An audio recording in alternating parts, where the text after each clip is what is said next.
আসসালামু আলাইকুম রহমতুল্লাহ ওয়াবারাকাতুহু। আজকে আমি আপনাদের সামনে একটি হাদিস বলবো। একটা হাদিস পরবর্তীটা হতে ইবনে আব্বাস রাদিয়াল্লাহু তাআলা হতে বর্ণিত। তিনি বলেন, রাসূলুল্লাহ সাল্লাল্লাহু আলাইহি ওয়াসাল্লাম একদিন দুই কবরের পাশ দিয়ে অতিক্রম করতেন। এই সময় কবরে আযাব দিয়ে হতো। রাসূলুল্লাহ সাল্লাল্লাহু আলাইহি ওয়াসাল্লাম বললেন যে এই কবরে আযাব দেওয়া হতে গুরুতর অপরাধের কারণে নয়।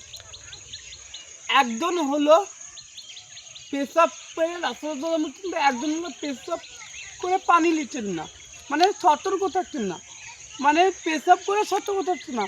আর অপরজন যুবল করি যে দুর্বল করে বেড়ে বেড়াতো, মানে মানুষের কথা লাগিয়ে বেড়াতো, মানে তা সেটা তখন তিনি একখানা খেজুরের ডাল কেটে দিয়ে এবং সেই ডালটি কেটে দিয়ে তিনি দুই কবরের পাশে দিলেন।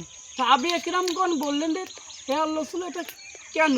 রাসূলুল্লাহ সাল্লাল্লাহু আলাইহি ওয়াসাল্লাম বলছেন যে এটা কেন করলেন? তখন সাহাবীগণের প্রশ্ন বলছেন, এই কবরের ডালটা যতক্ষণ না শুকনো হবে ততক্ষণ এদের কবরে আযাব আলকা হবে। তাহলে এখান থেকে আমরা কি বুঝতে পারলাম? এখানে আমরা কি জানতে পারলাম? এখানে আমরা এতটুকু বুঝতে পারলাম যে এই দুজন ব্যক্তিকে আযাব দেওয়া হতো, এই কারণে আযাব দেওয়া হতো যে এরা সবসময় সতর্ক থাকতো না, মানে পেশাব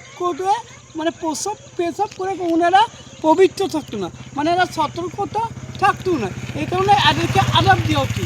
আর অপরজন ব্যক্তি এর কথা ওকে লাগিয়ে বেড়াচ্ছি।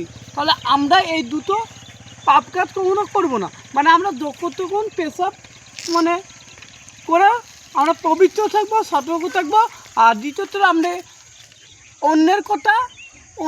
একজনের কথা অন্যজনকে আমরা লাগাবো না। আশা করি এই হাদিসটা থেকে আমরা অনেক কিছু শিখতে পারলাম এবং অনেক কিছু জানতে পারলাম। আর আমাদের একটা চ্যানেল আছে ইসলামিক টিপস, মানে এটাও তো সাবস্ক্রাইব করবেন। আর Islamic tips Facebook page, Instagram, এটাতেও মানে সাবস্ক্রাইব করবে, ফলো করবেন অ্যাকচুয়ালি। আসসালামু আলাইকুম ওয়া রাহমাতুল্লাহি ওয়া বারাকাতুহু।